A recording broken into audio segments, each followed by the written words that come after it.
Salam Halmurat ağa, hoş geldiniz. Ha, Salam size. Salam, salam. Kardeşim, Ümidi, hoş gördük. Salam, hormatly yurttaşlar.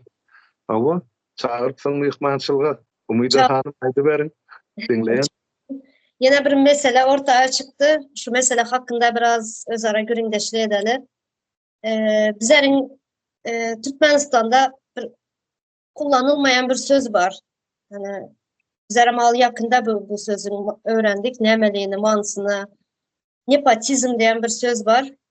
Şu hakkında biraz göründeşli etsek. Nepotizm ben okadım, araştırdım, ne ettim de şu Türk dilinde kayırmacılık bolýarmyş. E, Kayırmacılık. Köçe dilinde alsak yine yeğençilik. Garyndaş doğalarını bir yere işe girýär, şundan soň garyndaş doğalarını yakınla nemet başlaýar, işe çekip başlaýar. Häzirde Türkmenistan'da bu sözün manysyny bilmeýänler ýöne gaty bir möçbirde bu näme gidip duran, bu yeğençilik, yakınlarını işe almak, sadece Türkmenistan'da değil, bu ne şu, az Türkiye'de var şu nemesi, dayı arasında işe alyalar, yakınlarını neme diyeler, çekyeler özüne. Sonra postsovet devletlerinin bilmesinde diyen yalı var. Bunların bu sözün manısı, bu sözün ne için bunun yalı bu işlere diyeler, nepotizm sözü ortaya çıkan. Nem için dayıyın nemesi var, yakınlığı var. Nem için öz garındaşta olan yakında çekiyorlar, işe alıyorlar. Şular hakkında bizde ne işle azı şu zat? Sağ ol, katılıklı veren sorun. Yankı, karınnaşlık aydaylı, tire, taypa, ağdağları anırdan gelen var da hayti taypan näme, tiren näme, ya hayplanın karınnaşım seni sorulur. Or sorulmak ya ödüňi hayti uğra ya urugo ya tire değişliğini aytmak ol bir ayıp zaten. Ýöne öd tiräňi, taýpaňy, ýakyn garnaşlaryňy degişli adamlary öz töwereňi, öz wezipäň gapdalyny çekmek, şolary wezipe bilen üçin etmek, şolary artykmaz aýlyk tölemek ýa-da üýtgeşik şert töretmek, öz gulluk wezipäň gullanmak. Ene şol bizde şu nepotizm sözü ozar ýok. Aslında Türkmenistanyň ýa Türkmen sözlüğünde de ýok. Onda gatda bir bellek geçtin kardeşim. Bizde şoňa diýerdiler, indi men çağırlykda gulagymda galan garnaş parazlyk ýa-da tire parazlyk. Yani şol iki negatif görnüşdäki şu söz ýa many şuňkun ikide mollanylýar Türkmenistanda. Evet. Kim şunu alıp çykdy? O zaman Sovet zamanında da bardy, aýyny kimlerden bolýar? Aýyny bir daý ýegen, aýyny bir ýegen maşyn sürüp berýär, aýyny bir nowat daýy satyn alyp berýär, kömek edipdir. Ýöne indiki döwürde daý ýerler hany gurban bolýan alýan bol, döwletiň hemme pudagyny öz aralarynda paýlaşypdyrlar. Evet. Ine nepotizm iň gelkenç görnüşi şo bolýar. Teredip Instagram'da bir zat barda, yurttaşlar, benim kardeşim dinle. Sovet zamanında bir yerde, mesela men başlyk bolsam, bir edarada tapawdy uly kişi. Men aýalym şol edarada kassir ýa-da bugalter bolup ýa-da zavsklat bolup işleme haky ýok. Qadagan material jogapkärçilikli işde eğer aýalyň bile bir yerde işleme haky ýok. Enne dolanyp gelýär. Bizne niýasy kütükläp, onuň ýerden alyp ýere sokýarsa diktator başlanýy şol. Ýöne şol öz aýalyny, gyzyny, ogluny häkimede getirenler. Täp şol Sovet zamanynyň kanunlarynyň esasyny ýaşan adam şol. Şo döwür şol eden bolsa, gön ýakasyndan tutardylar da. Enne şunu şey diýendi. Emma wagtdan geçmek bilen üç nesil çalışdy. Milletin aňyny çüýretdiler, düşünjeden aýyrdylar, ilim bilimden mahrum etdiler. Indi millet bagşlaryň bol maliýal niras bolsa şoňa gidip barýar. Onun üçin ene şol ýaly ene nepotizm iň bir nejis görnüşini gurban bolup ene dünýäniň ýüze çykardy. Xitay Halk Respublikasynyň iň ýokary geňeşiniň ýolbaşçysynyň ornmasary aýal geldi Türkmenistana. Kim bilen duşuşýar? Türkmenistanyň aýal gyýlarynyň meselesini Gurbangulyň aýaly bilen ortalyp maslahatlaşýar. Kim ol? Kim? Aýdyn maňa. Bir bolu bilse bir öý hojulukçy aýal. 2 tane çağı doğurup beripdir Gurbanguly. Bolly. Beýleki Türkmenistanyň milyon eneden näme tapawdy bar olaýar? Ha? Näme edipdir, näme bitiren hyzmaty bar halkyň öňünde, döwletiň öňünde. Şo bilen aýal gyýlaryň meselesi ara maslahatlaşyp bolsa, onu näme oturtdyň, ne ýüzüňe inni on meselelere pesinden şol ýeme meclisiň başlygy, ene Türkmen zanany kanun çıkarıcı organ, eğer adına ev olayan varsa. Näme üçin şo bilen gelip duşsanakdy, soň şu duşanyň netijesinde Türkmenistan kanun kabul edilmeli, aýal gyýlan. Mesela Xitaýyň kabul eden bir özüne peýdar, halkyna peýdar bir zatlar kabul ediljek bolýar. Aýo, bu öý hojulukçy heleýiň näme işi bar ota? Başda hele diýmeli bolýan şoň, ol denan däl. Denan bolsa, onu denan ýüregi bordy. Ýurdun daşyndan ezip çekip beren denanlara haýp gelerdi. Näme üçin şula hakda aýdan ýok? Ene üstünden gelip şu taýda ne ýapatýarmy? O näme beýle bolýar? Näme üçin sen ýurdun daşyndan ezip çekip beren bir bilen duşuşyp bolsa, ene ýüzüňiz diýip aýtdym da kardeşim. Ene siz bar, hani öyle çarýyny bar, bir topar denanlarymyz bar, hayat diýdi. Ene öme ýakmy wogul, öme hanım, hemmejini Leyla hanıma şulo bilen duşuşdun. Ene şu denanlar halkyň aladasyny edip otdy. Menden sorulsa, gelsin sizden sorulsun. Bolýa hökümete bilýär onu arlap ýör. Siz näme diýýäňiz? Sizden habar alaýsyn. Ol aýal aňyrdan ýaxşy niýet bilen, arzu bilen gelin bolsa, Türkmen gelin gyýlaryny eýetip ýa kömek etjek niýeti bar bolsa. Ýok, yalan. Hemmesi yalan. Şu Türkmeniň baýlygyny öňküden beter sömürmek üçin gelýär. Olam bir öý hojulukçy aýal. Başary bilse ärini nahar biçirip berýän bolmasa olum ýok. Ne ýüzüne barıp çıkıp otaýdy, ýyrs edip oturanam bolýa haýran hali. Bir aslında ýoksa men diýene şu Türkmenistan dälixana, bir dälixana şu. Hiç ýerde bir posty bolmady. Aýal ýa hele ene oturup ene şu taýda Türkmenistan aýal gyýlarynyň meselesini çözýärmiş. Hançadan bolsa netijesini görken, o zaman kime seredip oturdun sen tuğla bakıp? Şunça ýyllar. Ha? Yarın prezidentka. Hani sen Türkmen halkyny zenanyny, çağısyny, mektep okuwçylaryny eden hemayetin bir ýeri bar, bir many duzatdyňmy sen olara? Ha? Köşkde oturan ýerinden götü külüstüni göwüni kapdagyna haramzadylar. Ene kardeşim, bağışlaň men gatyrak diýenim boldum, janym ýany baýdan şu zatlary görüp. Şu Türkmeniň 7-10 çağı dogran ejetim şundan müňesi gymmatlydyr. Şunyň elini öpseňem gelişmän durmaz ýa gerden elin goýsaňam. O diýildi çökseňem şu ýaly eneň öňünde. Olam özüň üçin abyrydy, hormatdyr, syýlardyr. Ýöne ola gidip oturan işine seredin halkyň şu gününde. Ene ne ýapatyň tutaýdan gelip çykýar. Ondan ne faşizm şulardan gelip çykar. Onu tire paradlygyp edip otyra tire paradlygy. Aýtda hakyky türkmen ene bäherden ben kaka arasynda ýaşaýar. Şu bäherden bilen kaka arasynda ýeriň astyndan şu bir toppa gyzyl çykýarmy? Ha? Ya bir kub metr gaz çykýarmy? Ne bitmi? Aydın, sizden mi son hödürün görüp oturan haramzadylar? Kalan halk Türkmenlermi? Almurada şöyle uzağa gitmeden yana şu Xitaýyň bir nämesi dediniz, aýal gyzlar kuramasının başlygy geldi dediniz.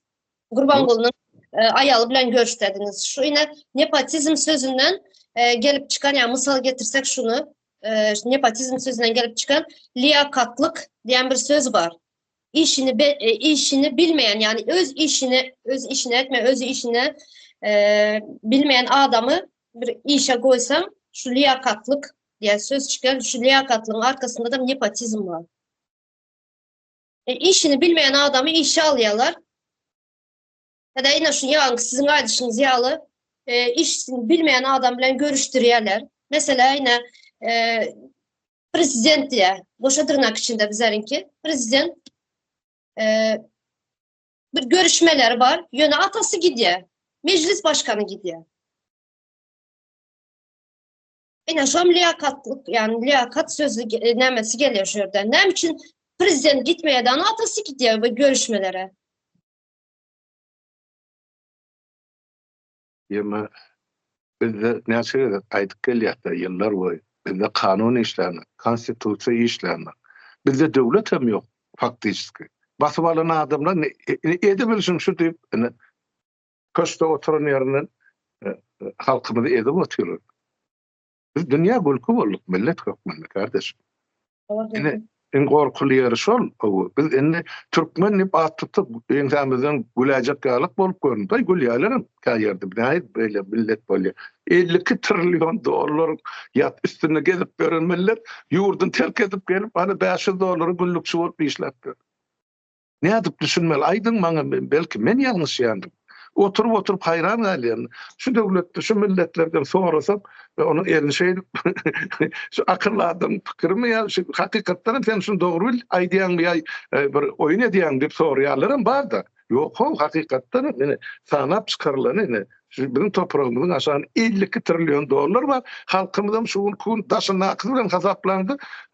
Yani 3 milyona da yetenek diyen var. Ya hayran galýar. Ana ne goňşy Norwegiýa. Goňşy Norwegiýa. Diňe ne bit tapdylar olan bir ýaňy bir 20-30 ýyllykdy. Şu aýryp goýanlary ýeňsede gelecekki nesillerin hesabyny. Şolar ýysin, şolar geýsin, şolar gülüp ýaşadyn. Yani aýryp goýan 1 trilyon 300 milyard dolar. Diňe aýryp goýan. Gör bak näçe nesile ýetjek. Biziňki bolsa 52 trilyon dolar. Müň nesil türkmene ýetjek zady taşlap gaýdyp 500 dolary ine biz günlükçi boljak ýa-da 1000 dolary ýa 2000 dolary orsun tarapyna durup gidip Ukrainada uruşjakdylar. Heýseret bu halkyň düşüp beren günne kardeşim men gaty geňalýan. Saýsy tarapyny alsan ine bizde jenaýat bolup dur. Halkyň garşysyna edilýär. Geleceğimizin karşısında genosit tip şoňa edilýär. Sen ýa aýdýan da bular eýle beýle häsiýeti şular ýa. Ýok, bular da asla düýbüne medisinski emolary zakulşyny bermeli bolsa men medikde ýa psikiatrga. Ýöne şular debilizmden habar berýär, özüni alyp barşy. Hakyky debil. Doğru debilizm. Ýok bolsa psikiatr üstünde şular atalogy ikisini barlasın. Manasında şunu okuy bunu. Barlama için dürlü kural var, zat var. Oyuncağın üstü bilen görkedi yani şunu düşünýän bir. Bulan IQ'su ne derecede? Ne? Gülýär halkymyz zaýalap, gülýär halkymyzyň üstünden üni gülüp böler. Men bilýän biziň halkymyz hiç bir milletten pes ýeri ýok. Beterim beýikdip ýokaryp götürmän ýöne beýleki milletler hataryny deň durjak halkymyz bar. Kadimetden gelen medeniyetimiz var. Hani kimde var? Türkmenler kibariyalana, halpala, sayıp gelin gıyılarını beda batıran. Kimde var asıl tekat beylek milletlerde? O kadimetten gelen de. Şuun kunun modern adamları dünyanın Mercedes çıkaryan mı olsa bizimkiler ine sol dövrün Mercedes'ine akıl tekat tüvülen, yomuda tüvülen belli olur. Yere sindirdiler bu halkı. Ne? Yurttaşında okap gelen daşa yurtta okayan diýerler oğlunu. Yani şu daşa yurtta okayan bolsam, ben şu atasından hem oğlundan hem ben biraz köp bilýän. Doğrudur. Ol özüň öldüğünde daşından görünüp o tisinin köp bilýänligiňi kardeşim. Ýöňüňizi ýaýtdygymda sen döwlet meselesini gozap bilýän, sen ýurdun döwletin halkyň içine problemany görýän. Ola bolsa gözlü kör. Görse de görmezlige salýar. Sen halky adam hazabyna tutanakly biler. Ine problemi şuýdy. Halkym şoňa kaýyl bolup ýaşapdy. Koyun ise de razı, halk mal ise de razı, neyra uğrası da razı. 3 günlep nanime deyse de razı.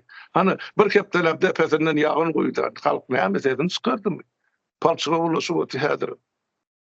Halklar yine berde 2 milyona yakın. 2 milyon bulmasam 1 milyondan köp adam Türkiye'de yine migrant olup yani kardeşinizi alıp 500 dolar, 300, 400 dolara işleyebilen adamlar var.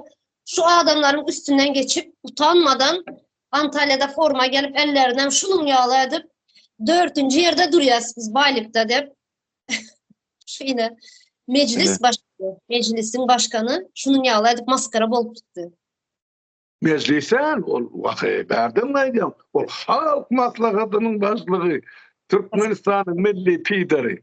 Şey dip görüyor ol ine men niye 4. yerde ornumuz var diye. Sen insan hukukları boyunca yerin teyin näde? Han 4. yerde bolsan halkyna näme kömek ettin? Ana şo taýda. Horlump ýaşap ber. Horlanıp Ha? yine köprüden kaçak kaldı. Neçe adamın dokumentini oňaryp bilenleri yok. Kaçıp yürüyerler.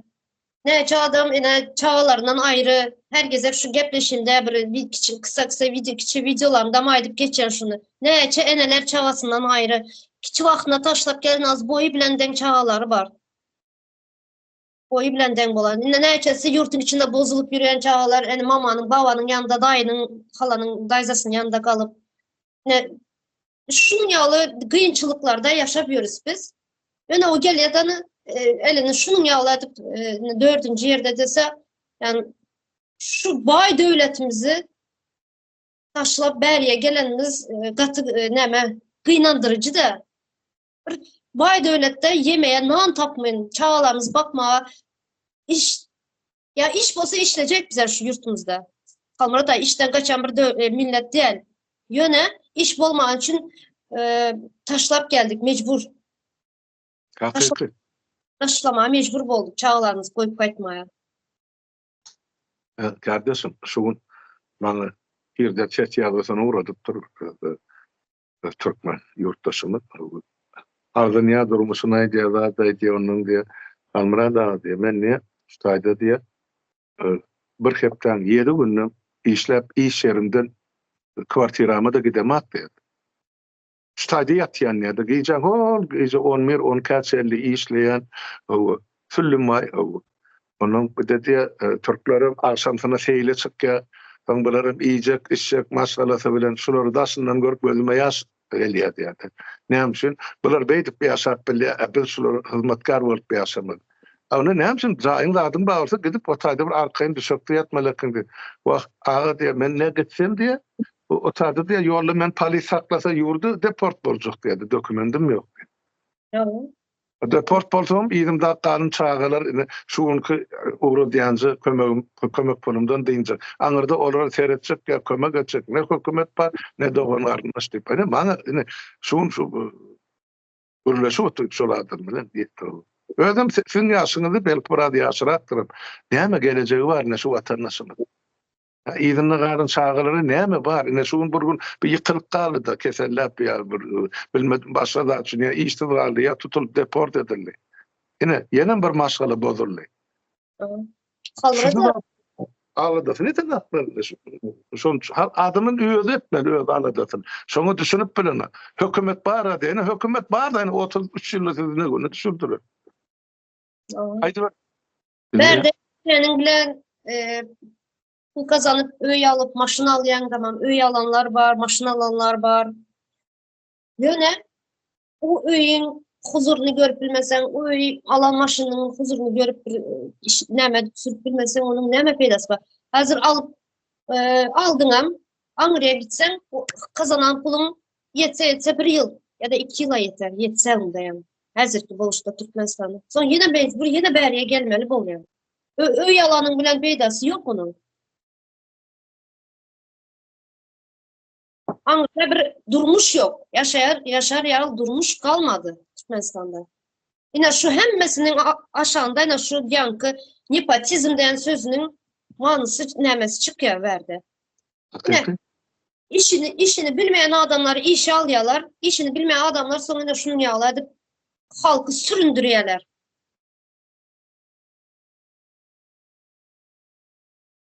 Ne de şol o ilmli bilimli adam her wezipede bir şu wezipe manasip ilmi bilimi düşünjesi tecrübesi bolan adam otursa iş gidiyor. İslenlik yerde, islenlik yurtta da tapağı yok. Sen haydi yurtta yaşa. Şu yeterlik derecede ilmin bilimin bar olsa sana iş ve meriyale wezipede hem çıkladın öpsün.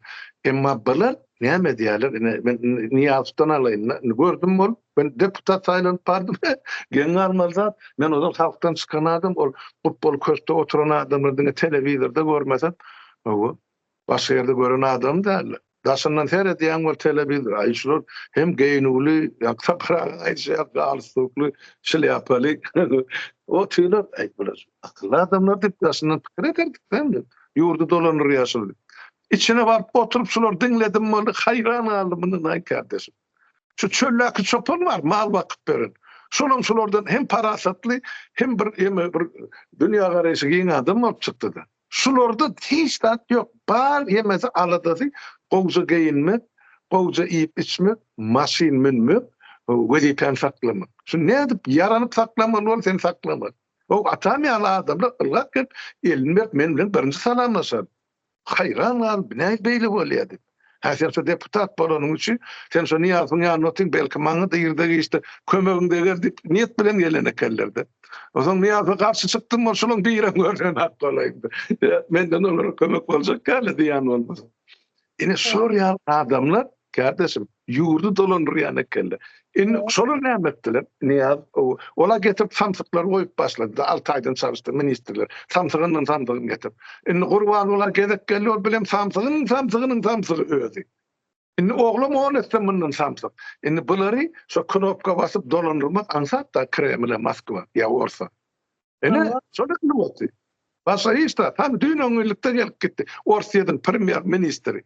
Aeroportda geldi gonyny muny garşylayan diňe mehmeýşärleri hem Orsun generali. Hani Türkmen? Hani men prezident diýen aly samsygy? Hani otaýda Türkmenistanyň baýdagy, hani Türkmenistanyň giyimi, iki sanjyk mankan çagan çykardylar, çörekler olaram eliniň tersine beýle awrat aňlygyny geçip gitdiler. Türkmenistanyň biziň kimi ýa Orsun kimi? O şuna jogap berer de görüp oturan ýurtdaşlarym. Mene şu zatlara namys edýär. O adam ne düşündü? Aýdyber. Ne için geldi o adam? Ola adam geldi, melletçe mellegin barlamağa gelýär da gawun garpy özüp mi yetişip mi? Şu zatlar üçin gelendir da. Näme üçin o nebetin ýa gazyň puly yetişen akmy ýa koşmaşa bir zatlar gerekmi? Yara gerekmi? Näde uğratmaly Orsiýada? Şu zatlar üçin ma gelýär. Başga näme üçin gelsin? Näme halkymyzyň güler ýüzüni görmägen diýen bolar. Şunun haýsy bir gelip maňa düşünürdiler, men ýalyn söýleýän bolsa, haýsy bir gelip Orsiýadan kimi Hytaýyň kim beýlek görlek bilenmek. Eýranyň kim halkymyz bilen gelip 5 minut duşanman şunu. Ýok. Dün Sapar abiler Kemine'nin gepleşini dinledim. Şurada aydıp geçen sözleri var. Açık kapılar siyaseti de. Açık kapılar siyaseti yürütüyor. İşte vatan haberlerinde aydiyalar. Şunu ya bir siyaset var. Yöne karap dursan hiç hem açık kapılar siyaseti yok. Kapının arkasında yapık nemede siyaset geçiriyorlar. Men başa çyrag edip aýdan başlan, denan bolsaňyz hem aýdy. Ola açyk kapılarda, ola göt açyklaryň tütün aňyrsyny edýän siýasety. Özünden güýçlüň öňüne ýazylyp ýatylar. Ene şol açyk kapı diýeni şol. Jelepany da 24 saat işlerine bilen açyk. So gelip so näde bir 5 saýyny almaly, 1000 manatlyk zat berip 1 manatlyk gazanç etmeli bilen baýlygy paýlar. Şoň üçin açyk kapılar diýip kim o kapysyny açar? Ana aýtyn göreniňiz barmy? Ya açýan adamlar kim? Halkdan adamlar? Ýok. Ýok. Öne şoň üçin biziň halkymyzyň düşüngüni şu tragediýasy şu. Men ýöne bir zata begenýän kardeşim, onu aýtmak gerekdir. Her tapar zeýreni gotydy meseleler, men ýöne aýtmak, ýöne gün-günden adamlaryň, halkymyzyň düşünjesi ösüp barýar. Ýa-da ýol ýokdugyny hemme kişi düşünüp otyrýar. Sebäp bir tarap gowuşasa, beýleki tarap güýçlenäýmel bir tebigatyň kanuny. Şolar atologul on töweregi şu bütün sistemi Kreml bilen bile inni orar gowuşady. Inni gitjek ýeri ýok. Orar sahnadan düşämeli. Tarihi netije şeýle bolupdyr. Men görşüm. Birer düşýän bolsa halk kalkýardy. Birer näçe aşak düşdükçe halk beýgelýär. Sebäp bular halkyň gözünden düşýärler de dik aşaklygy. Onun halkın ılımsız bilimsiz galynyp, ay bular heýwan eken, biz bular diýip özümizde başymyzy täze edip ýörüpdir. Men dyrnamy da degene bular diýip soň pikir edip başlaýardy. Ine şu derejäge geldik biz şu. Halk indi pikirlenip başlady. Bir gün gelen bilen kuşdurmärde halk döwletini özü dikir täzeden. Hökümetiniň, parlamentiniň saýlandy. Bana hökmenini boljagyny bilýän, sen başgaça ýol ýok dedi. Ýoksa biz ýetip gidäýmeli. Şonu etmejek bolsak biz ýetip gidäýmeli. Hana ýa-da şol men diýen ýyllarça gede gaýdandım geçen 30 ýyl. 91-nji ýyly häkimet köçede ýapdy. Köçede. Şonu ýerden eňilip galdyraýmaly halkymyz. Şonu etmedi. Şonu urwa görmediler. Şu döwrüň ýaşulsy, şu döwrüň akıllysy, şu döwrüň bilimlisi etmediler şonu. Cehenneme maňa degmeseler bolýar. Ine özlere ölüp gittiler. Emma problemanyny çözmek biziň nesilimize goýdular. Bizden hem çözmejek bolsak, siziň nesilinizden siziň çağalyňyza galjak. Kim çözmedi aýdyman. Ýyllanyp her 10 ýyllanyp şol çöküp gidip barýar. Endi biz döwlet özüňize atlanmagdy. Biz kanuny mümkinçiligimiz ýok. Kanunluk daýnazarda. Hiç bir direk ýok bizde. Halky barıp şol kapysyny tyrkylyp adalaty tapmagy kapy ýok. İdare yok, orama yok. Vazifeli adamlar yok. Hiç hem de oğurluk. Gece gündüz.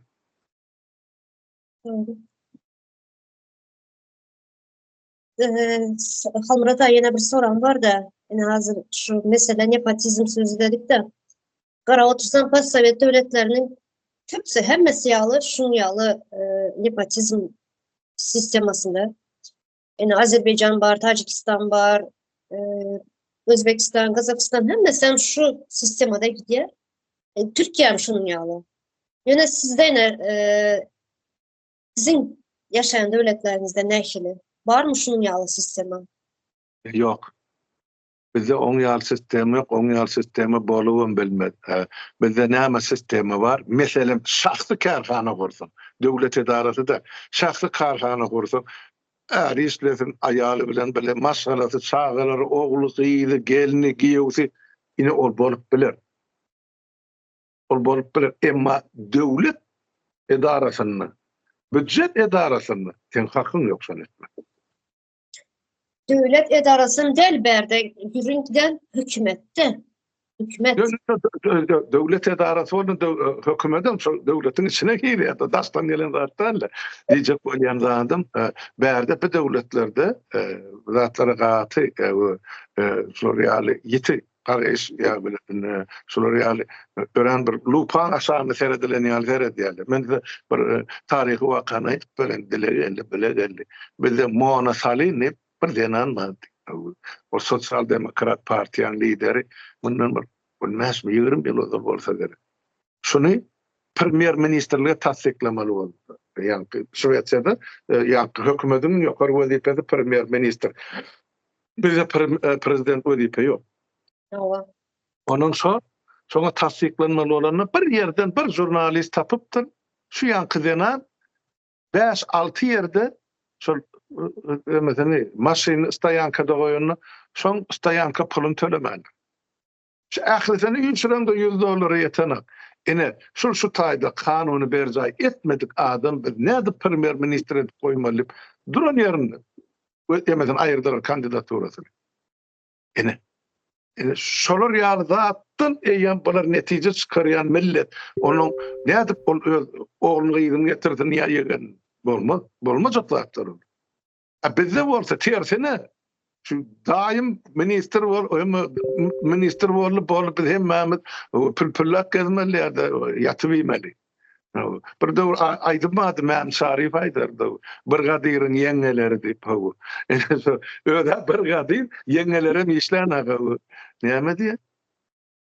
Biriniň ady ogul sapar, diýä ärim işläp tapar. Oba gedär topar bir gadyryň ýeňeleri diýip. Şu döwürem bir gadyryň öz ýeňelerini işletmeýän eken paxta meýdanyna seret bilen tapýan zady. Ene şu garnyş paralyk şondan gelip çykýar.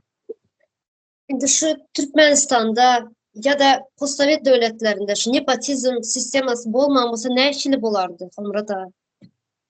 Biz ol bolaýmaly näme üçin bir esasan şol postsovet devletleriniň içinde terip Pribaltika aýratyn duranlar.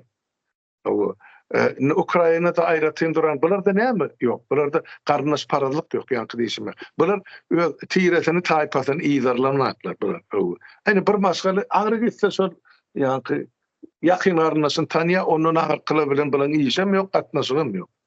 Bizde olsa kökürün zatlar da çarwa milletler, Türkmen, Kadagan, Özbek, Dayhan, Kırgız, yemedir, çarvadır olup, Oturum millet däli. Ondan sonra bir-birini iýderläp, bir kömek edip, tebii şertden bilen soň ýaly kömek edip ýaşamaly. Düşman gelse de men üýüp soň garşyna uruşmaly. Bir tarapdan gowam bol.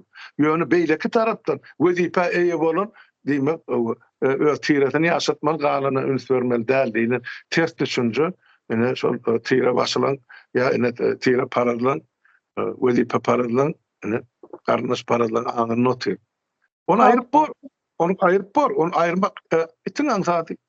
Dogan garnaşyň golaýyna da getirme. Birine İkiye böldüler. Şu düşünce bilen halkı ikiye böldüler. O ulu neme halk ulu yukarıda neme diyorlar. Birinci sort, ikinci sort neme buldu azı. Yine Aşgabat dış sort, kalan vilayettekiler ikinci sort. Zaman yani Aşgabat'ın yaşayıcıları başka vilayetlere gidip yine Marı, Lebap, Daşavuz, Balkan şu vilayetlerde ulu vezipelerde oturuyorlar. Migrasiya bolsun, hekimlik bolsun, şu ulu vezipeli yerlerde Aşgabat'ın ilatı iş orun alıyor. Yani elde bir sımırçıdır yani. Yerler. Onun tire paralık yerlilik değerli neymeyizen beyleki adamlar askermezlik kim? Siz olgun yema Umida Hanım sıkışadığınızda ayttınız da yemeğin birine Ağlı Samsun'un birine beren çok ağınızdı. Biz hemmemiz Türkü dilli milletler, aslımız oğuz. O şivamız haysı olanına da bizim şirin şuları ya sözümüz var. Bana hezir ettin diyen. Beyleklerim son ya. Şu zatları sarpa koyan adamlar divinden ütkaşıktır kardeşim. Ama şu zatlardan basit çıkman. Özünün o larlar cak yemezini koşup men ne Türkmen dilim şu deyip oturan yanlıştır. Biz bir topur Beğullen emele gelen bir çemen güllür. Orta milletleri. Sen içinden birini saylap alıp şu beyleklerden doğu diyme ya örüsün diyme bizim hakkımı diyor. Aklımıza seyretmek şeyle. Bunlar arlılarda Türkmen'in böldüler öz içinde. Bu vilayet beyleklerden örüsün. Ne hemen örüsün? Ne hemen de şah çıktı mı? Angor kodum. Beylek vilayetlen ırsını iyi otuyorsunuz. Düşünen morsanız. Beylek Müslüman olayan morsanız. Hani barında mescitte o kelleliğinize sonra verin. Şu zatları iyiymek. Dediğimi o dünyada var olsa cevap vermeli mi ya boş geçiyor. Bizim bizden tek millet bolan emedar devletler. Biz bir milletler. Bizden tek milletlik derece barıp yetemez. Bizden tek ortasır düşüncemiz var. Men toğrağın doğanlarına som eğrete böyle galımla işimiz yok. Onu kemine getirdiğimiz var. Biz bir iyilik halk planını işimiz. Bulan emedi şıgarı son. Deviydi son. Ödün altparsı son. Moliya göreli. Bizim yurda barar sorunsan sen ne mi yerken? Olamamadı. Kasaplaşık günü gelir. Şimdi şu sözü ayırsak Təzə Türkmenistan'da şu nepotizm sözü nepotizm sisteması, nepotizm düşüncesi olmasa ne işli olacak Təzə Türkmenistan'da? Ne işli olar? Eğer şu çürük düşünceden çıkıp bilsek onu görüp otursun. Bir tapır Avrupa devletleri nahil yaşadı. Biz şolardan gowy ýaşar. Biz yemen şol adam gatnaşyk, insan gatnaşyklaryny o ýoly goýup bilsek ol nepotizm aslında gerek zatda. Oğul ýörüp beýik çykaryp beýrak bilen gatnaşyp berse men bir mysal getirdim da gulluk eden döwrüm. Şo taýdan 40 ýyl 50 ýyl geçipdir. Şonu da şol adamlar bilen gatnaşygymyz bar. Gullukda da her ýerimiz bir şümkünni Türkmenistan. O döwür şular ýaly duýgu ýok. Häzirki eskerler çağırýar, birini satır diýip burýar, beýleksin gotur diýip ýenjeler, üçüncüni beýdýär. Ondan bular arasyna gatnaşyk ýitirýärler gelecekde. Şu iýen taýaklarynyň awysy dur. Şem köp adamdy. Ýöne şoňa seredip oturan komandir alyp kran plasta goýup dardan atan bolsalar, onu öwrüp şu zatlar gaýtalanmaz, onu dedawşyna diýil ýa. Harby gullukda. Grandan gullukdaky dedawşyna şu garnaş paradylyk, tire paradylyk, wezipe paradylyk, şu zatlardan bir diýilmeli. Ol tindatdan eger kalbanda bolmasa şonu edetinem gelen. Bizim yoksa bir işlap gördük, devlet işinledi, hükümet işinledi. 4 sany ulluk maşynym vardy men pazarda, 4 sany. Şunyň birini men aýalym ýaşagaly minnim kaýa doganlarynys. Halk gören bolsa aýtsyn. Ýaşagalym baryp magazynyň bir nowat bir 100 gram kemput satyn aldymy? Ýok, nowatyna durandy. İlleninde. Sen özüň şunu şeýdi gursaň, özüňden talap etsen, beýlekler seni ýerine ýeri etmesen, sene mawryn bu ýerde. Tapawdy näme? Olmalsın şunun ýaly. Sen näme bolsaňam döwlet işinde işleseň sen hyzmatkarsan, halkyna hyzmat etmek için bu kürsüye oturturdun. Şunun için sen o özüň üstün görmelde. Atı doğru. Men şolary aýdardım da tribunadan kardeşim. Ýoksa sebeden tribun parlamentden. Aýgo, siz doğru düşünün. Biz şu wazipeleri hem halka hyzmatkar bolup hyzmat etmek üçin geçip geldik. Şonu etmeli. Kul bolup kulluk etmek üçin geldik şuta. Başarsaňyz da etmeli, başarmasaňyz mandaty tapşyryp gidin de hani işler berin başarýan ýerinde. Bu wazipeler diňe halk üçin, döwlet üçin, millet üçin berilýän ýa hödürlenýän wazipe. Şu höttesynden gelip bilmezek bolsaňyz ondan bärlerde işimiz ýok. Döşüňiz atdyna çok sizi ýakanakmyň diýip. Näçe edip gizlendim ben kardeşlerime, deputatlar. Yani şunlar halkın pulundan, kadınların pulundan aylık alıyorlar. Murat abi. Yok, o döwür ne? Ben aýtdym, ýene bir de aýdýan. Şol döwür diňe deputatlyk mandatyň üçin deputat adyny göterýän üçin her aýyna 750 manat pul tölenerdi, rubl. 750 rubl. İşiňem zawutda alýan aýlyk 150 manata ýetenek. Yani. Ine şunça tapawutdan soňam ýene şu işiň ýadan ardasyna seretmesen, on edarasyna, kärhanasyna baryp zawodunda ola bilen elleşip gürleşip derdini bilmesen, soň olaň problemasyny çözmejek bolsaň näme görüň bar wazipeler? Ana 750 rubl berilerdi. Ene. Olaram ýaty öýüne. Şoň üçin bütün Türkmenistanyň ilaty maňa ýazardy. Deputat kömek etmedi. Benim alçoň oğlum deputatynyň sorýar. Aýok, siz bir baraýyn halkyňyň arasynda. Men näçe sizin aňyrdaky saýlawçyňyzyň meselesini çözmeli. Käşga ýetişýän bolsam, bir özüm menden ot balandy, ajak galamam mutaýdy. Özler bilen problem şundan artykmyş bütün Balkan bilen bilelik. Şäherden gelip adamlar. Bilay. Mardan gelirdi, Tastavadyrdan, Daşoğuzdan gelirdi. Meselemiz çözüp ben gayret ettim. Käbir adamyň dogan garyndaşy bir kanun tutulup 10 ýyl, 15 ýyl türmede otururlar var. Şular kömek etip gelirdiler. Beýleki deputatlar işlemese boljagy şu. Şu 170 deputat herse öz borcuny, wezipesini ýerine ýetiren bolsa, onu o halka problema galjak geldi. Men şu näçe tabaýdy. Ine gelecekki parlamenta gelecek deputatları, şulatlar ine wagt nasihat bolsun diýip aýdy. Sizem gelip otaýdy kölegede ýatjak bolsaň görüňiz ýok o ýerlerde. Kimin de gelen siz aýda kimde gelen. Sebäp biz dige otak aýlyk pullyk üçin barjak adamlar boldy, onu başy kärhanada işlen, şahsy ödara üçin özüňize öz keşiňizi, maşgalaňyzy, durmuşyňyzy görüp berin. Beýlekliň aladasy bilen ýaşamajak bolsaňyz, halkyň onu deputat bolmaklyň aladasy ýok. Gider urçulugy ýok. Ine görüp otyna. Şu men Taýlanyň parlamentimdaky 90-njy ýylda gelen deputatlar hemmesi ölene. Hiç bolmany üçden bir diýirdir. Näme üçin sesin çykaran akşamy? Näme üçin gören aklym halkyň düşünýärdi. Ýöne aýba aý 750 rubl alıp çağırını eklediniz de. Söyle mi? Men üstümden bilýärdiniz de. Näme samsyk diýip alan pulunu bana yetim çağırını paýlap berdi. Şu çağırları nöleri enata boldy. Şeň? Men şoňa begenýär. Men son iýen bolsam ben näme artykmys baýlyk gazanardym. Men baýlygym şol adamlar. Haçan barsam men gujağa açyp garşylajaklaryny bilýär. Siz näme etdiňiz kardeşler? Ene barın niyafiyet da hemmecin başlangıcı. Näme üçin aýdyňyz? Näme üçin şu halka bolýar bereňiz? Näme iki barmak dilinizi näme ýuwda oturuverdiniz. Bizim şagalamyzyň ornunakyny ýigitler, gyýylylar çykyp öz hakkyny talap edip başlady. Wagtynda siz durun bolsaňyz, bular beýdip ýaşamazdy.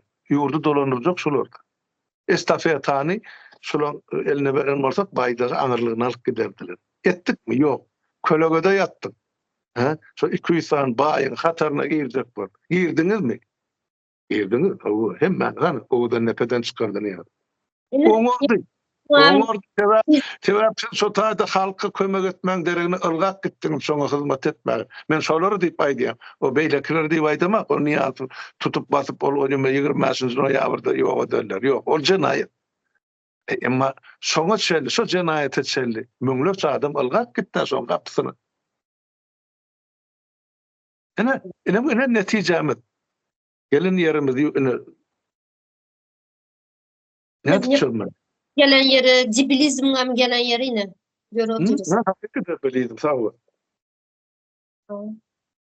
Fakat o sonra kalırdın kardeşim, sağ ol, Umidahan. O şeydi, düşünmeyen adamları çeynap düşünüp berip oturdunuz. Bir topar meseleni. Benim açıp dinleyen, boş vaktim görüyen, ören hoşar ve minnettar. Siz şu yurdun içinde hökümetin etmeli işini, parlamentin etmeli işini, dürlü cemiyetçilik kuramalyňmy etmeli işini, siz özüňiz kalbyňyzdan çykaryp edip oturdunuz. Bir topar ýaşlar, denarlar, ýigitler. Gatyga gelecek hökmen sizinki bor. Başga ýol ýok. O aňykluk etmese görünüp dur. Ýene bir gede kany olgun subut etdiler. Bir hepdelep ýagan ýagyşdy, burnuny çykardylar bir köçe. Ha, ya bir hava maglumatyny bir aýtdylarmy? Ýagşy ýagyp durdy. Hey, bu toran döwlet, bu toran millet, ha? Hey, bilen bolup berşine deredi. Hakyky däl hanım. Halkı şunun ýaly bir dereceye getirenler, geçen maňa bir komentariýa yazan gaty gülkünç Almurat abi. Gülkünç. Men ona cevap verdim, indi berden biraz aýdyp geçin de şunu. Ayal maşgal. Aha. Bizim ýerde garnymız gül ýaly aslında asmanımız var diye garnımız yok. Eynimizde de gül ýüpek diye. Yani gül ýüpeğimiz var diye. Yani bular üçün bir durmuş sadece garn dokluk bilen eyninde gül ýüpek bolsa şundan ibaret. Ya halkı şunun ýaly ýanky aýdyşyňyz ýaly dibilizm ýagdaýa getiripdiler de. Yani dibil, naturalny dibil. Durmuş sadece garın dokluk bilen eýnine giýen bir ştapel bilenmi ibaret? Aýtmaşam. Bu benim neslim näme boljak? Nähili çağalarım nähili durmuşdy. Hazır meniň garnym dok bolup biler. Hazır meniň eýnimde gül ýüpek bolup biler. Ýöne meniň çağalarım nähili boljak? Meniň neslim nähili boljak? Nähili durmuşda ýaşajak? Bu gidişde de oýlama, ýani düşünje ýok. Sadece Aşgabat, bezelen bir uzun bir köçe var Aşgabat'ta. Şunu görýärler, ak mermerli jaýlar bar diýerler. Köçesi var. Ene şu, buların durmuşu şu Aşgabat, ak şeherim Aşgabat, garny dok ve üstündeki gül ipekten ibaret. Oldu. Ene Türkmenistan'ın hazırki ýagdaýy şu.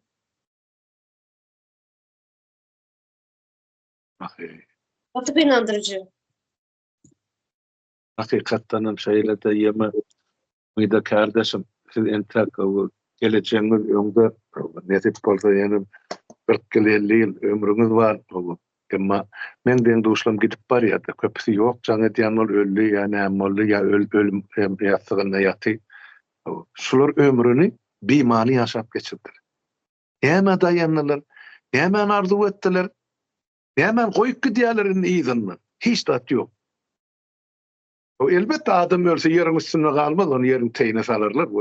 Yani sen bir aýtdyňyz, maşgalaňyza, çağılaňyza, aktyklaňyza näme ýurdu goýup gidýär? Ýok. Ya goýurluk zat ýok. Şuma işläp berýärdi. Men daşyndan oturup şeýle bir gynanýa, o diýýänem kämasal onuň öýde çağırlarda düşünürýän, ene şular adamlar şuma Türkiýe çykarlar diýenler. Bularda hiç gorug ýok, pensiýa gorugy ýok. Şular häzir tapdan düşünçe işler bir günüm ýykylyp galar diýen.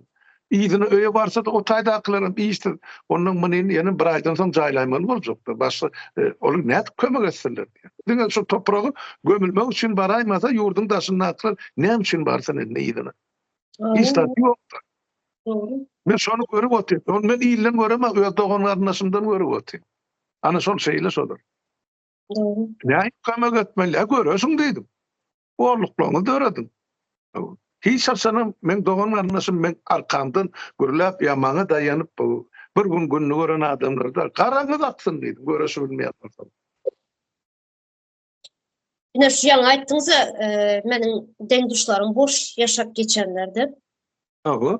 Yine şu benim köpüne şu yazan komentaryalarımı yazıyorlar da sen yurtta gelsen öldürüyorlar, yurtta gelmeyecek misin? Näme?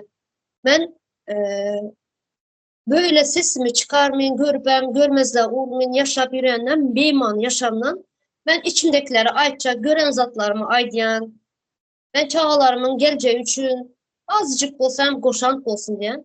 Onun sonunda ölüm olsa ben bu ölüme razı. Bilyen, ben bu hayatı, bu жизнь durmuşu ben boş geçirmeyenim bilyen. Şunun için içim rahat benim. Berekelle. Benim gaharım getirecek bolup ya bir nemeçe benim uzatlara hem korkmayan gaharmam gelmeyen ben uzatlara. Bilyen durmuş ben boş geçirmeyen. Durmuşta birazcık olsam bir ideologiyam var, ideologiyam var. Şuna garap gidiyen bir dinlemem var, yaşama hevesim var. Çünkü çağlarım geçtiğini düşün yani çağlarım şunu yani benim güzelin gören durmuş görmesin de şu ideologiyama karşı gideyim ben. Berekelle. Ene adam düýpli mesela yani görse, düşünse çözgüdünem tapýar. İlkinji nowatda özü üçin sen ýa aýtdyňyz da şu içki dünýämiň rahatlygy üçin, içki dünýämiň şatlygy üçin. Şunu aýtmagam adama güýç kuwat berýändir. Birde bolmasa biri diňler, birde bolmasa beýle oýlanar. Ahir soňy şunu biz halk bolup düzedäýmek bizde başga ýol ýok. Beş awan adam düzetmeli bolsa onu size goýmardyk. Ederdik şonu. Ýöne halkymyzyň uly günäsi şu 33 ýyllap ýüktip götürüp beren adam hiç adamda boş bir topar pehpahy depämede Bağ devlet koşadık oturduk dursa. Ennem düşürüp bilem da. Näde koçamız bilem da diýdi adam. Kemal jana de galbara da bunu näde ayırmaly. Ene dur veren tätdi. Aýyrjak wagtym gelir. Bula pikir edýär bir edip bermem kädip. Ýok adamlar ýene bir edip bermeli bolmaly. Ertesi gün onu tile minnet eder. Bir etdik şunu. Siz ýatydan utaýdy. Men şonu diýdirmejek bolýan. Esasanam rahmetkeş halkymyzy dogry düşünün. Menim sizden çykanadım. Men ýa-da minister bolanak ýa ejem döwlet ýol başçysy. Menim şu horlugy görüp bolan çagy ýöne bir halkyň öz eýlik etmeli zatlary bardy. Şu döwlet sizinki, şu baýlygym sizinki, adamda düşünäň. Şu sizin puluňyzy ogurlap iýip otylar. Şoň üçin siz mezur edýärler ýurdu taşlamak. Mezur edýärler ýurdun taşyny şu gaýgamdan keselläp ölmäge. Olýa biz bir adama, 10 adama, 100 adama kömek edel. Biz 4 milyona, 3 milyona adama näde kömek edel? Edelimiz, elimizde baýlyk barmy, döwlet bar. Baraly ýurda.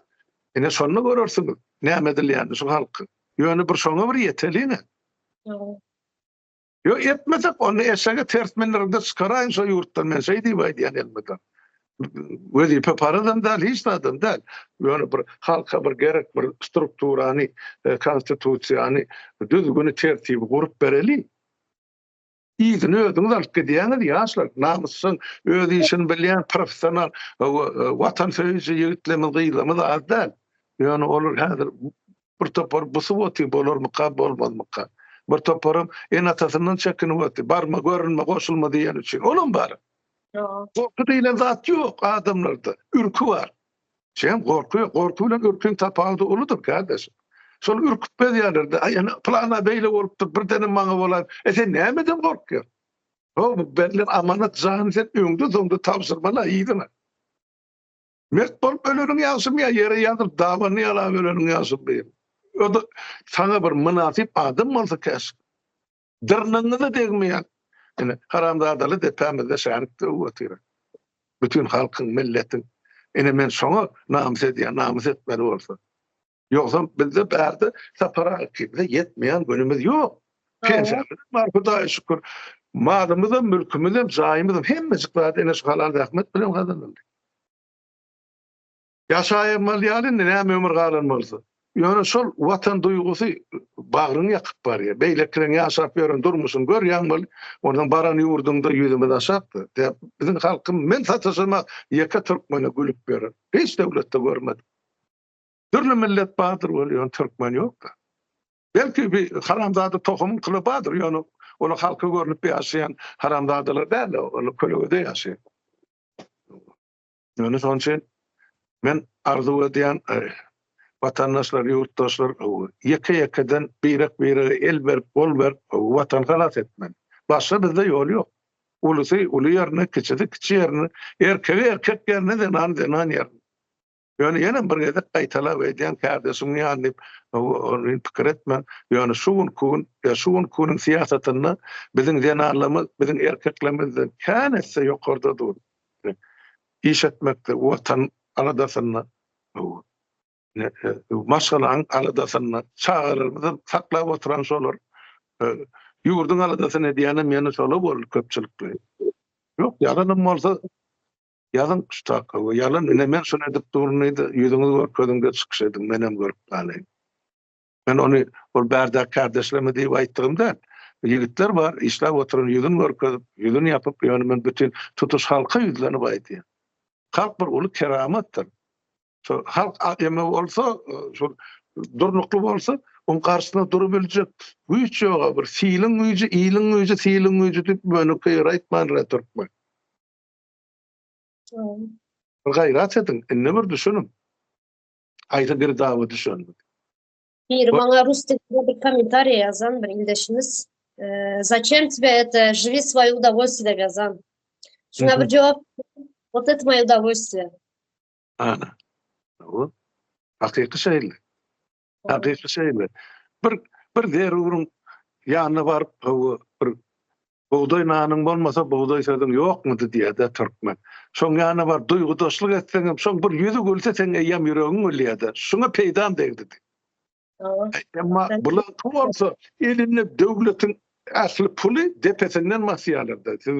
Turçuk ýaly sen gitmeli. Milletim şoň kaýyl bolýar. Ine men gaýran galýanda şu. Näde şu zatlara kaýyl bolup ýaşama. Bu biz aňrymyzda aslymyzda seredýäs bol, bir şeýle mert adamlar, mert milletler bizim ata-babalarymyz. Bu kun edilýär. Bilmedim men plastelin ýaly nira eplesen burulup ýaty. Ne beýle bolýar. Amrada hazır men yaşım 40'dan geçti de hazırında 3-4 yıldan beri oturup oylanan 40 yaşıma çeli men boş yaşapmam. Hazır indi yaşap başladım. Hazır indi oturup oylanan da şunun için doğulupmam ben. Halkımın, şu milletin halkımın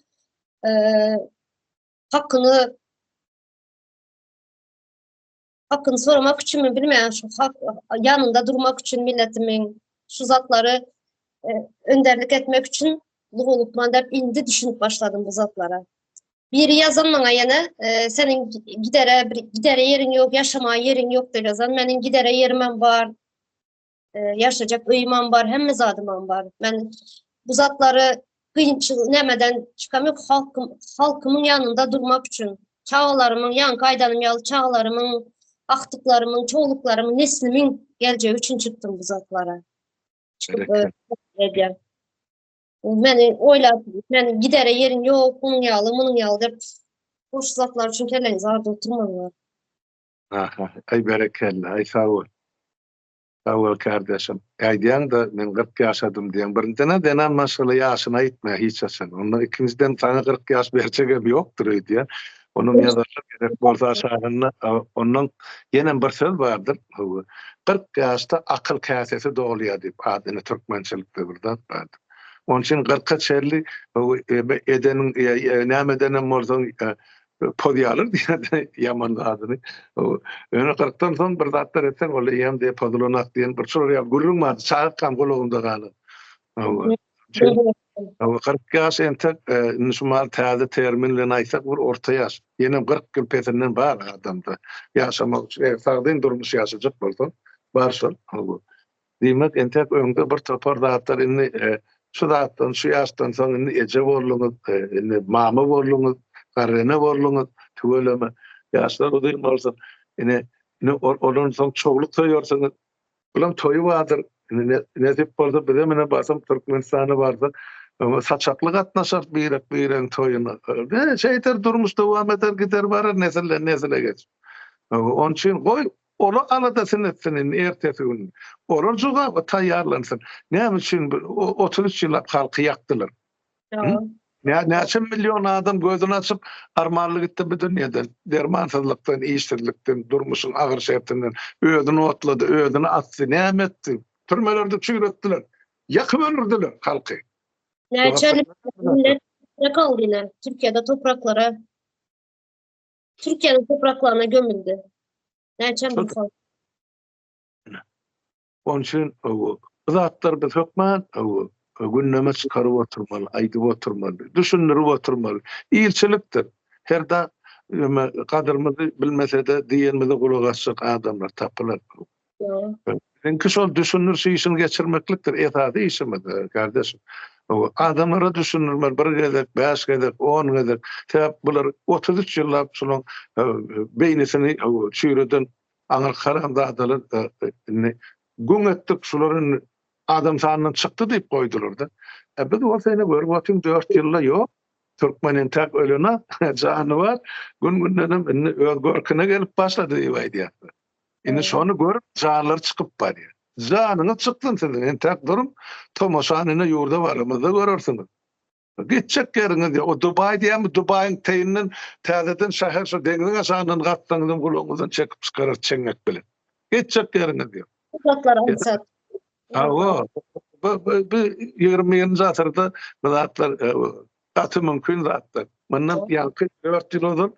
Ýani ekrany çykyp başlandy urumyz. O kemin aýdýar da bizden elektron döwlet gurmaly, o hemmet elektronika geçirmelidir. O näme aýdyp gülen bolýardylar. Inni öwleri bilýär şoň zerurdygyny.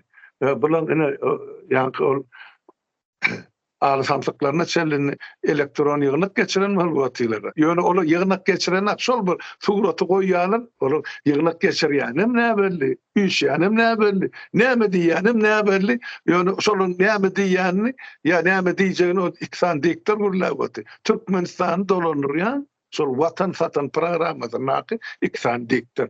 Şolun ağzından ne çıktı, şol devletin programı. Ölecek mi sen, görecek mi sen, ne değerli kanı kanı.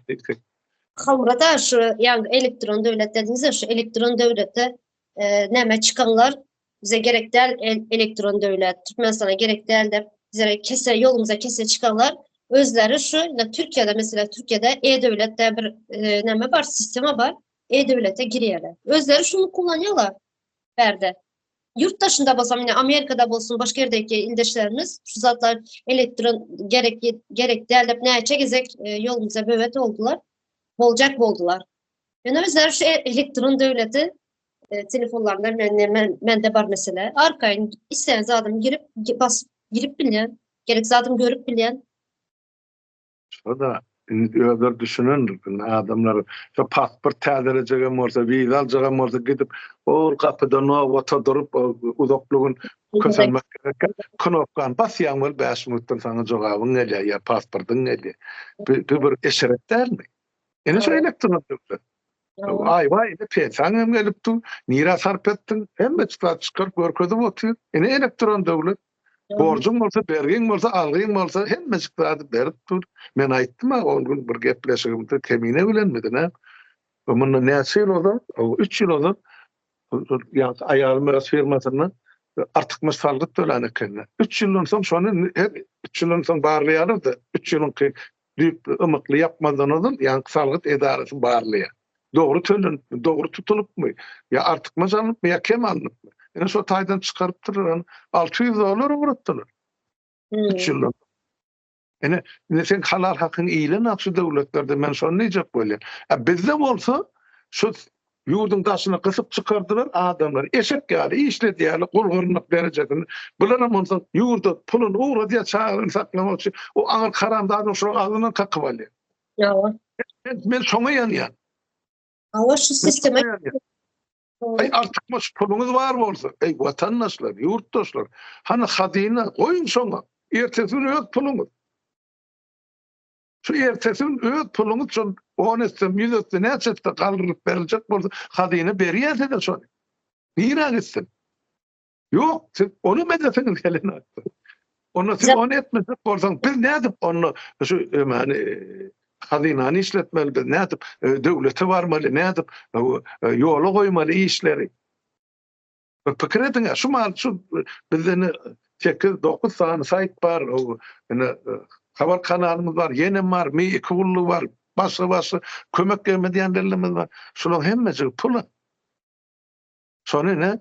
Şu adamlar, Gurucu Mezliýiňkiler ýa Milli Halaset Komitetiň agzalary ýa daşyndan ene soňky döwür 2 ýurtdaşlarymyz iýleşlerimiz gatnaşyp başlady. Sag bolun, Taňry alkasyn edýän goşandygyňyz üçin ene ýurda baramyzdan hemmäňiziň adyny çykaryp goýar şu taýda. Ene halka, döwlete, millete zerur bolan wagty şu adamlar adyn tutman ene uğratdylar. Şu $5 uğradan bolsa şu kun ertesi gün biz baramızdan son $5.000 uğratjak adamdan şolun eden ýemesi gadyrly bor.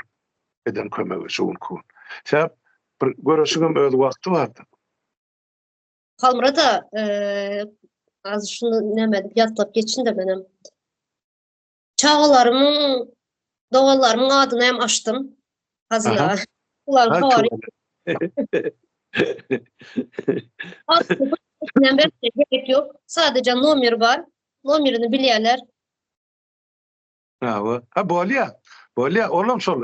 Bizim hem şoň ýaly. Da hatta o öýdäki mediada ýoksa milletin türkmenler bol.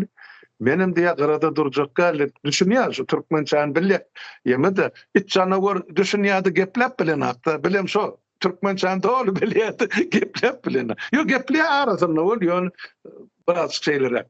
Onun menem diýdi garada durjak galy onu näme eçilýän diýdim. $200 berjek diýdi.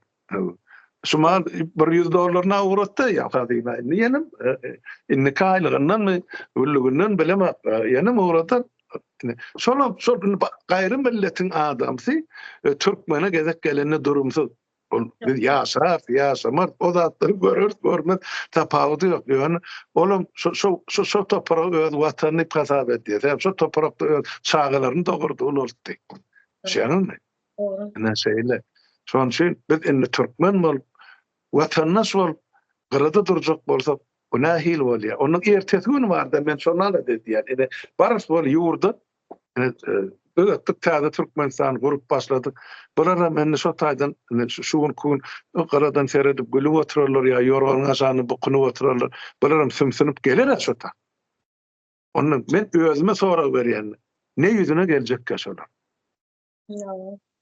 Nädip şu adamlaryň ýüzüne seredip biljek. Ene sen şu taýda ýoguňyz bar edip giýjaňyz gönlüň edip şu watan üçin alyp etdiňiz, zat etdiňiz. Bilen şu taýda ýatdyk o 5 ay üçin. Indi bir gelenler soň diýjek. Ne bizere Men bilemem, şol adamlar bilen salamlaşýarmy çel. Men dogrudan aýdy. Bir hili öz içki duýgum şolar ýa. Öz dogan garnaşlama da şonu aýtdym. Men bakyp kapymdan hem gelmän eger şu kun halkyň aradasy bilen ýaşamaýan bolsa. Bu tordy. Ýöne agaly ba ölüp gitdenmesi olur. Ýöne hökümetiň öňüne ýykylan adam ýok hiç birisi. Işsiz galdy, pensiz galdy, dermansyz galdy, ölüp gitdiler. Bolýa, sag bolsunlar. Ýöne olardan ganyn inilenme, ýegelenme bizim kiçik adam däl bu. Ben ýakyn maşgalam ýygnaňda da bir 150 adama barýandy pedinde. Ine şolary ýene bir stadyumy aýdýar. Eger şu gün halka gollaw bermeseňiz, kömek etmeseňiz, öz hakyň üçin görüşmeseňiz, men golaýma da gelmem, badyp adymym tutmam. Gerekler. Ine şeýle şol. Şoň üçin her kişi ýeme Ýa-da bir söz bar türkmen, özbek özüne bek diýär. Her birimiz özümizden başlamaly. Gorbaçowyň bir sözü bar. Naçat sebe diýär, özünden başlamaly. Şo ýemani gulçulugy damja edip kalbyňdan çykarmaly ýa-da bu dawlet raba pakapli svoye duşy. Ya istida. Ene. Men Azad adam bolýar. Indi sen aýtdyň da men 40 ýaşamda bilindi. Diýmek sen gulçulugy damjadan çykaryp sen azad erkin adam. Şu çörekli oturup suwsuz oturup ölsegem şol men azad erkinne men baý gowdurmuş diýip özüňe hazap ederdim şol durmuşy. Sen minnetli çörek ýaňakda. Şeňmi? İň dünýede agyrda diýir gezip beren adamy minnetli çörek ýemekdir. Ene şolan edip oturan haramda adalar. Halka hödür edýän minnetli çörek.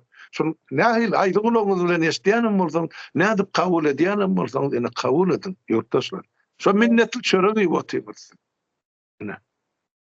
Şonam ödejek bolup, onuň maýmun bolup, öňünde tan soýnaýaňyz, arwah bolup halkyň aňyny daýlaýaňyz, kelläňize selloran bolup, onu mütte wagt hizmet ýurda barady. Ekran çıkıp gürleyenlere vatan dönüyor diyeler. Vatan dönüyor bolan bolsam vatanım için bir goşantım olmazdı. Ben yan vatanım için damca bolsayam bir goşantım var. Vatanımı gowu görenim için, vatanımı söýenim için, vatanımın aladasyny geljeğini, aladasyny edenim için men yan goşantım var. Şonuň için meni ýaly gürleýene vatan dönüyor demek yani ýalňyş dep düşünýär. Yo, o diýenden ýalňyş pikir. Dönüp bolan bolsa, nämeden dönüp durpdy? Watandan dönüp durpmy? Halkdan ýere urup durpmy? Ya aglap oturan deninden eşitipmi? Ha? Nämeden? Bir näme bar? Üstünden deptikmi? Näme etdik biz şu watan dönüp, watan sözüne düşünýän adam üçin şolary sorak berýän. Watan ýany ýa gurbany bilen oň dogmasymy? Eger şol şol watan bolýan bolsa sıçdym şolaň ojagyna ikisiniň ana. Ine şol watan bolýan bolsa maňa olur ýa watan gerekdir. Men watanym Türkmenistan, ata babamyň, men özümiň göbek ganym dökülen toprak. Şo halkym bollugy tordy. Kanunda o taýda bollup bolmady baýpa. Bilen edýän görün watanyň nirden tapýady. Han bir düşünürip berin şu konsepsiýa. Menim bir eşitlik galy. Vatan watan dönüw diýen kategoriýa girýär. 1-nji, 2-nji, 3-nji, 4-nji, 5-nji punktdan ibaret jenaýet diýip aýdym. Konstitusiýa haýsy punktdan bolup durdy. Näme oturýan kardeşim bilen. Aýdym. Näme bolup durdy oňa şey diýer. Ya denem gör o taýdan o haýwatatan bolýan. Erti ýurda barsak siz onuň pişik bolup hamanhana gaçyp gidersiň de bilýärmi şu zatlar? Çıksın, Liboy çıksın karşıma Almurat abi. Hemmesine hazır cevabımız var. Ay o da. Bey bu kardeşim ikimiz kan gurrun edaydı o diýär. Yarım saat diýdim, 1 saat geçti. Men şuly çykyş edemek ýap. Bokurdan alıp durandan so kemine bilen geçen hepden märenni bugün ýap 7-8 gün. Ay geçti. Nepotizm sözünden ne şöylere geldik. Ana. Ahir sonu şu yerden çıktı.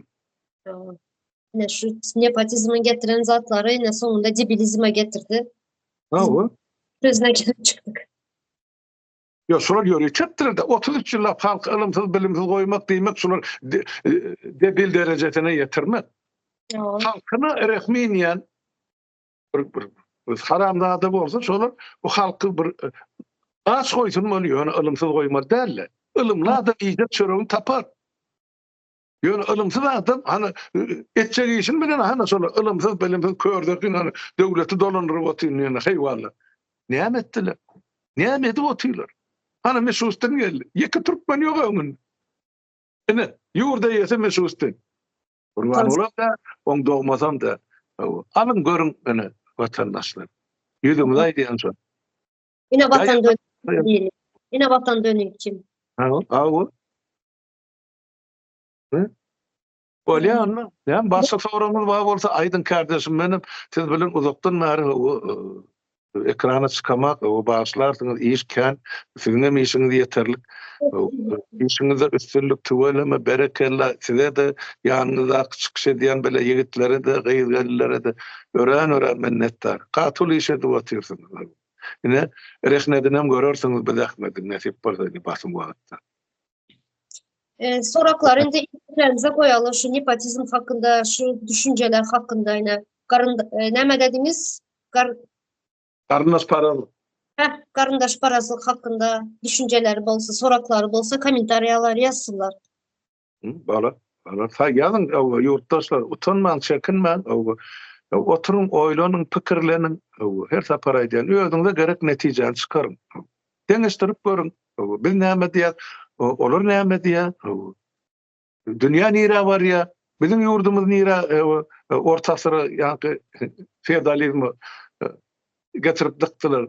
Kim etdi onu, näme şun etdi? Gelejegimiz nähil boljak? Oturun, oýlanyň, pikirleniň, netijeňizi ýazyň, ýa hiç bolmany oturun, özüňiz öz araňyzda pikir alşyň orluklar bar. Şonu aýdyn, taýwany dinläň üçin.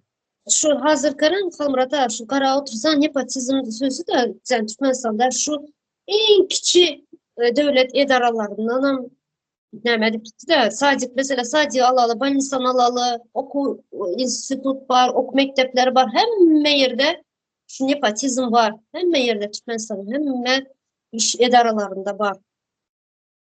Sadece demine zavet işi bolsa özünün yan ne karındaş doğalarını alıyorlar. Yani dosyalarını alıyorlar, başka nemeler bolsa hem yerde bar alsın nepotizm. Şunun için sizin bir ildeşleriniz, sizin bir düşünceleriniz var bolsa şu hakkında bir soraklarınız bolsa komentarya yazın, cevap verelim. Böyle Halmurata köp sağ olun gelen için gatı kızıklı güründeşlik oldu. Güründeşlikler. Sen umyda kardeşim sağlıkta görüşelim. Böyle sağ olun. Sağ olun size.